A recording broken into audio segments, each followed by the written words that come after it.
Bagi Z, episod kosong Termelaza ni dia macam kurang sikit lah.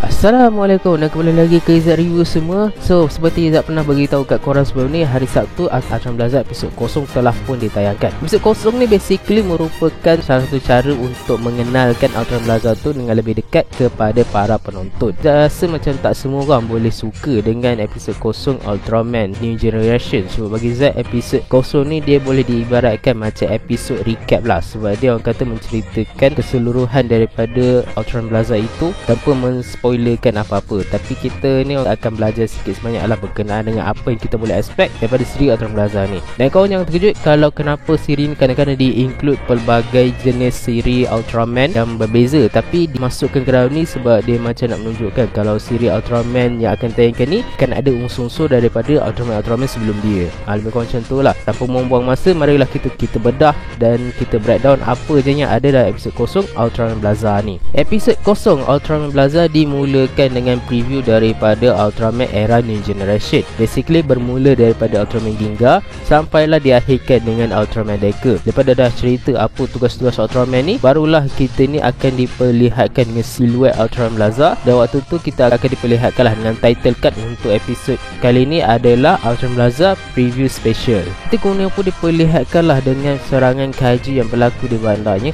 Serangan kaiju yang berlaku ni adalah daripada serangan Gyarados, Taganula dan juga Levira dan juga satu lagi kaiju original. Kaiju original ni saya tak ingat nama dia apa, tapi lepas tu kita ada satu lagi kaiju original juga yang bernama Niji Kaji ya. Saya tak tahu dia basically kaiju lagi satu tu apa, sebab saya pernah dengar nama dia tapi saya tak pasti ini nama dia ataupun apa. Tapi korang perasan tak, dekat dalam sini langsung tak ada langsung scene Bazanga. Sebaliknya kita ni perlihatkanlah dengan raksasa-raksasa yang lain lah, bukan lagi Bazanga. Saya rasa mungkin kita orang tahu kita ni dah agak jemu je menonton asyik Bazanga je, kita pun diperlihatkan juga dengan raksasa lain. Dan pun saya boleh cakap kan, shot dia dekat dalam ni macam kita tengok cerita-cerita dekat wayang tau. Dia punya shot dia bukan macam shot TV sini, dia lebih kurang macam ke arah shot-shot wayang lah. Apatah lagi scene waktu Gyarados tu diserang tu, bagi Zat memang tak gila lah scene tu.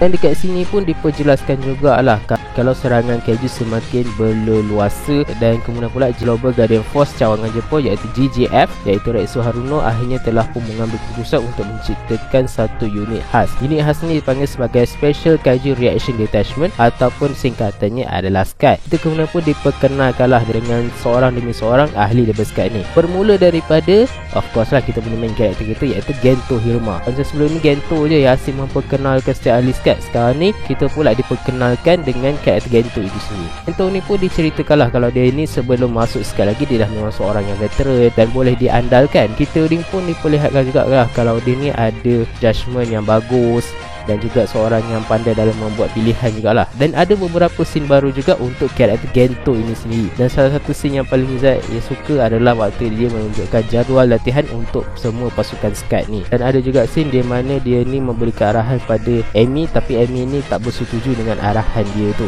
Karakter kedua yang kita ada semestinya adalah wakil kapten daripada pasukan SCAD itu sendiri, iaitu Teruaki Nogura.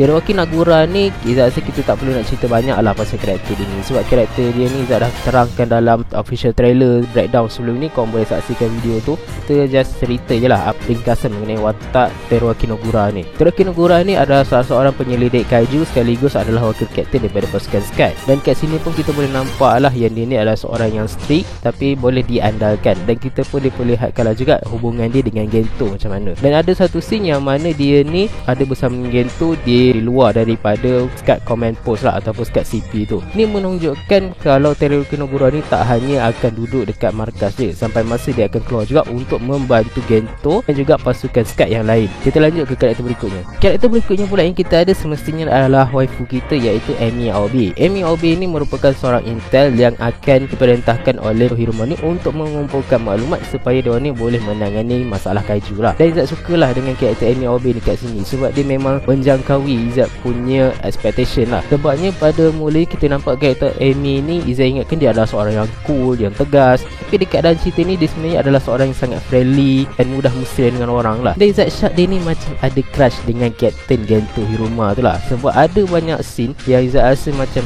dia ni macam ada crush dengan Gento Hiruma je. Ada satu scene tu yang mana pasukan Skat ni tu dengan berlatih, dia daripada dia tinggal belakang, dia terus jalan ke depan dan dia terus pergi ke sebelah Gento tau. Dan hubungan dia orang tu nampak macam couple. Dan ada juga scene di mana Amy Aubin ni sedang duduk bersama dengan Gento ni dekat satu tempat makan.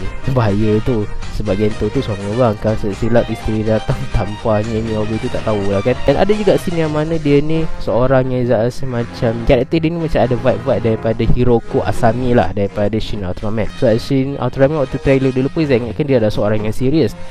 Berbeza pula karakter dia. Dan Izzat sukalah dengan benda-benda macam ni. Dia bagi Izzat dia tak seperti apa yang Izzat harapkan. Dan Izzat sukalah dengan karakter macam tu. Dan ada juga scene di mana dia ni mengumpulkan maklumat, dan ada juga dia ni berhubung dengan seseorang sambil menunjukkan macam kaiju kot Izzat rasa.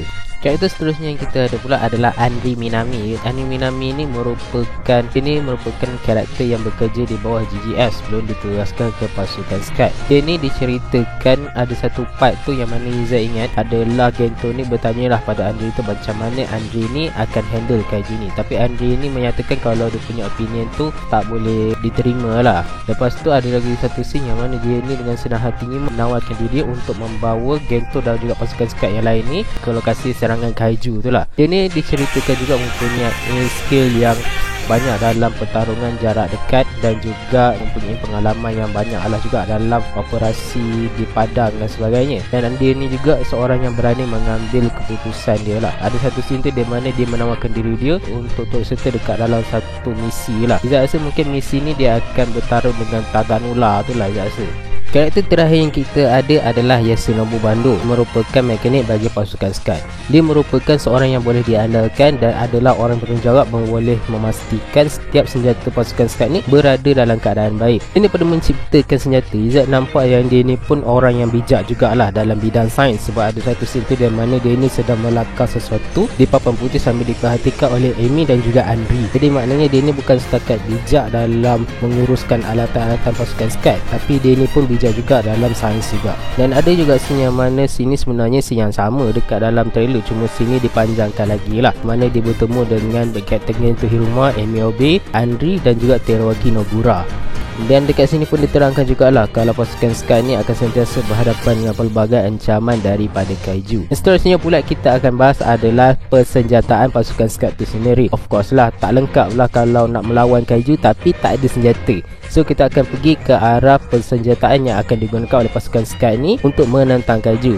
Tapi kita mulakan dengan yang ada dekat Skat CP ataupun Skat Command Post ni. Yang pertama tu kita ada RAR-23. RAR-23 ni adalah singkatan daripada Rail Assault Rifle 23. Dia merupakan sejenis assault rifle lah yang mana pasukan Skat ni akan guna untuk menembak kaiju. Seterusnya pula kita ada RHG-23 juga. Berbeza dengan RAR-23 tu yang merupakan assault rifle, yang ini adalah pistol ya, yang merupakan singkatan daripada Rail Handgun 23, merupakan heavy weaponry bagi pasukan Skat itu sendiri. Senjata ni orang kata boleh ditemui di dalam kenderaan milik pasukan Skat tu yang dia panggil Skat Mobile Outpost. Ya, dekat situ. Dan ada juga satu scene di mana Gento ni sedang bersiap sedia untuk menggunakan RAR tu, dan juga dia terus memberikan senjata RAR-23 tu kepada Amy. Dan ada juga satu lagi scene yang mana Amy dan juga Andri ni sedang menembak Gyarados tu di bahagian belakang. So kita boleh asumsikan kalau kelemahan Gyarados tu berada di belakang. Dan juga episod ni pula akan berlaku di episod yang kedua siri Ultraman Laza. Ini hanyalah sebahagian sahaja daripada senjata pasukan Skat. Senjata utama dia untuk bertarung dengan kaiju adalah pas ini ya. Dan inilah dia ya senjata utama bagi pasukan Skat, iaitu Special 23 Tactical Armored Kaiju Afgaran. Afgaran ni diceritakan dia ni mempunyai pelbagai jenis persenjataan yang dimiliki oleh dia. Dia akan menggunakannya sesuai situasi.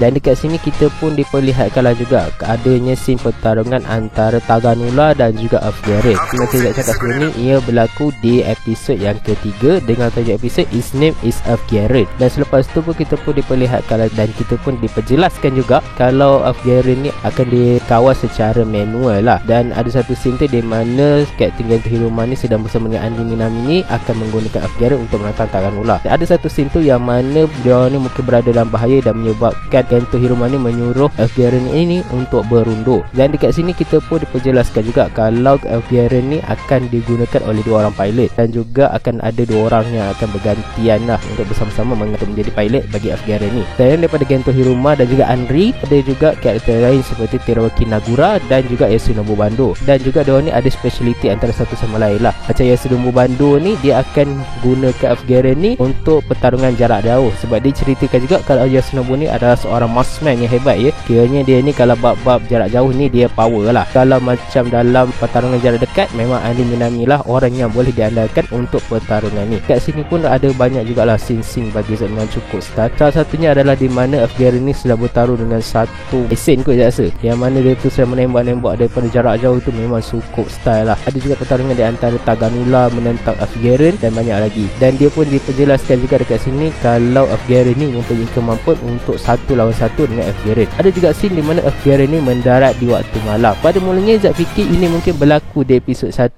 tapi Zack rasa macam tak mungkin juga kan, sebab Afgaren ni akan debut di episod ketiga. Kenapa pula dia muncul ke episod 1 kan? Adakah Zack punya sangkaan ini betul ataupun tak tu kita pun tak tahulah kan, selagi sini ni tak tayang. Habis je diorang sembang pasal persenjataan dan juga mecha yang dimiliki oleh pasukan Sky ni, kita pun dilanjutkan dengan scene di mana diorang ni menerangkan tentang tag team daripada pelbagai siri Ultraman, terutama sekali bagi era Ultraman New Generation lah. Diterangkan daripada Ginga sampailah ke Deka, dan diorang pun ceritalah apa persamaan yang dimiliki oleh mecha-mecha yang ada pada pasukan-pasukan ni dengan mecha yang ada pada pasukan Sky tu. Dan bagi Zack, benda tu tak penting lah untuk jelaskan sebab kita sini pun dah pernah tengok sebelum ni. Dan juga dekat sini yang Zack suka daripada sini adalah setiap kali tag team tu diperkenalkan, kita ni akan dimainkan balik dengan lagu-lagu tema dia orang lah, which is bagi Zack satu benda yang cukup bagus lah untuk buatkan kita bernostalgia, teringat balik waktu kita tengok siri-siri Ultraman ni dulu kan. Kita pun diperlihatkanlah dengan kaiju pula ya, of course lah. Lepas dia orang dah cerita pasal pasukan Sky, kita ni akan diceritakan lah pula tentang ancaman yang dia akan dihadapi oleh pasukan Sky ni. Semestinya terdiri daripada kaiju. Ada kaiju seperti Gyarados, Taganula dan juga Evira, dan juga satu lagi kaiju ni namanya Nijikaji, dan ada satu lagi kaiju ni saya tak tahu nama dia apa. Tapi kalau kau expect setiap kaiju ni akan diceritakan orang punya story dia, kau akan kecewa sikit lah, sebab tak ada satu pun daripada 4 kaiju saya mention tadi tu diperjelaskan asal dia orang ni daripada mana. Nampak saya kalau mereka ni masih lagi menyimpan misteri daripada kaiju ni ya. Sebaliknya kita ni diperkenalkan dengan kaiju yang kita dah cukup familiar lah. Salah satunya adalah alien kanan. Alien kanan ni merupakan sejenis alien yang berasal daripada siri Ultra 7. Dia muncul di episod 24 Ultra 7 dan merupakan salah satu musuh Ultra 7 yang dikenal dengan nama Aurora Phantom. Selain daripada juga ada juga raksasa daripada Ultra Q yang merupakan sejenis robot yang bernama Garamon. Lepas pula kita ada lagi satu kaiju yang berasal daripada Ultraman X yang dah muncul sebanyak 3 siri buat masa sekarang ni ya, iaitu bermula daripada siri Ultraman X, dia kemudian muncul di Ultra 5 Orb,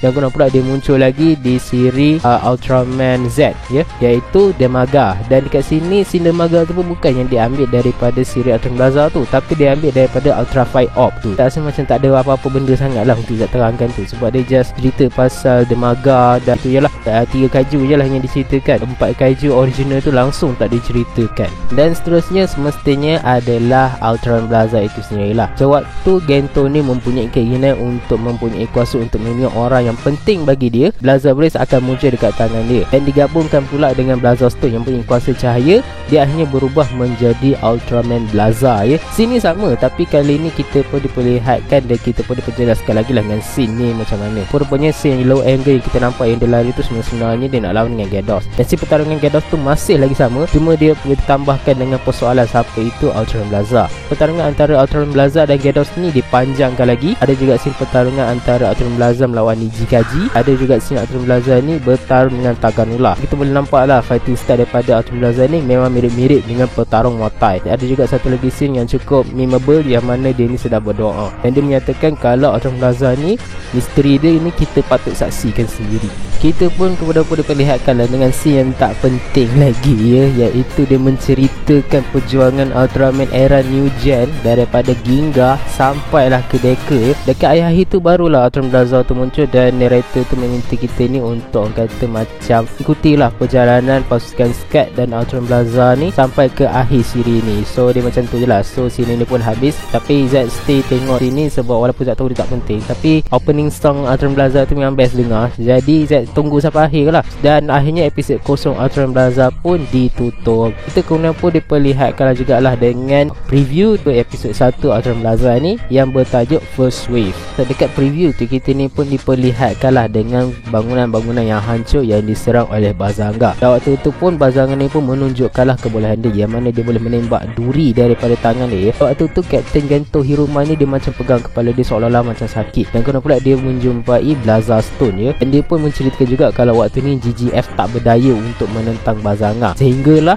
hero baru muncul dan bertarung dengan monster tersebut. Dan ada satu scene yang bagi Zack memang style gila lah, pada Zack style lah, adalah daripada dia punya shot dia lah. Shot dia daripada tu memang nampak style betul lah. Daripada episod 1 pun kita boleh nampak kalau Blaza ni ada kualiti yang kita boleh memukau mata kita kan. Sebab ini dekat episod 1 tu pun serangan kaiju pun memang nampak realistik. Apatah lagi tunjukkan pula daripada point of view daripada orang-orang yang terperangkap dekat dalam bangunan tu. Dan lepas tu pula adanya pertarungan antara Ultron Blaza dan juga Bazanga. Dan ada satu scene tu yang saya rasa macam membuatkan ramai orang impress adalah Ultron Blaza tu sedang memanjat bangunan sebelum dia melakukan flying knee lah ke arah Bazanga tu. Scene ni bagi Zack mirip dengan cerita Godzilla vs Kong. Cuma bezanya kali ni yang jadi Kong tu adalah Ultron Blaza. So itulah dia ya tajuk untuk episod 1 Ultron Blaza, iaitu First Wave. So itulah dia episod kosong daripada Ultron Blaza. Memang banyak informasi tapi bagi Zack agak mengecewakan jugalah bagi Zack. Sebabnya bagi Zack siri ni Ultron Blaza ini sendiri, bagi Zack Suburaya Production ni dia masih lagi menyimpan misteri ya tau. Sebab sepanjang dalam trailer ni kita ni banyak diperlihatkan dengan scene Ultraman Era New Generation. Sebabnya sebelum ni pun ada, tapi sekurang-kurangnya hubungan diorang tu jelas. Macam waktu Trigger dengan Decker banyak memperlihatkan, bukan macam Trigger, dia banyak memperlihatkan Tiga. Sebabnya kita tahu kalau Trigger tu adalah New Generation daripada Tiga, dan Decker pula banyak menunjukkan Dyna dan Trigger. Sebab Trigger tu adalah dia punya predecessor dia, ada punya senior dia, manakala Dyna ni pula adalah dia punya orang kata inspirasi dia untuk membuat Ultraman Decker. So kita faham lah. Tapi dekat dalam Ultraman Blaza ni dah berkaitan tau dengan Ultraman Era New Generation sebelum dia. Semua ni memang dimuatkan sekali dekat dalam satu episod kosong ni untuk bagi Zack macam memanjangkan durasi je lah. Sebabnya bagi Zack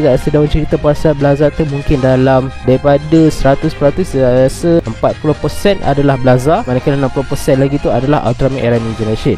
Dia Zack faham lah kenapa dia lakukan benda tu. Dan ada juga yang kata kurang tu, Zack rasa Zack boleh faham jugalah kenapa dia orang kata kurang. Cumanya bagi Zack rasa ini adalah hal yang wajar lah. Sebab takkanlah dia orang nak spoil keseluruhan siri ni, jadi macam tak seronok lah kan. Kurang-kurangnya ada banyak scene baru, ada banyak informasi baru, tu pun Zack rasa dah cukup. So Zack rasa itu sajalah video kita hari ni membahas tentang episod kosong ataupun preview special daripada Ultron Blaza ni. Kalau korang dah tengok episod kosong ni, apa pendapat korang? Bagi Zack, preview episod kosong ni walaupun nampak macam tak terlalu menumpukan ke arah Blaza, tapi bagi Zack berpuas hatilah dengan keseluruhan dia. Segala informasi, scene-scene baru memang banyak. Zack dah bahas dah pun tadi. Sementara dia ni masih lagi meninggalkan misteri yang masih lagi perlu kita kupas waktu cerita ini tayang lah. So kalau korang dah tengok Ultron Blaza episod kosong ni, apa pendapat korang? Jangan lupa tekan komen kat bawah, ok? Zack rasa itu sajalah video kita pada hari ini membahas tentang episod kosong Ultron Blaza. Kalau korang ada apa-apa, korang boleh tekan komen kat bawah. Kita jumpa lagi next video. Jangan lupa like, share dan subscribe video Zack, ok? Assalamualaikum dan bye.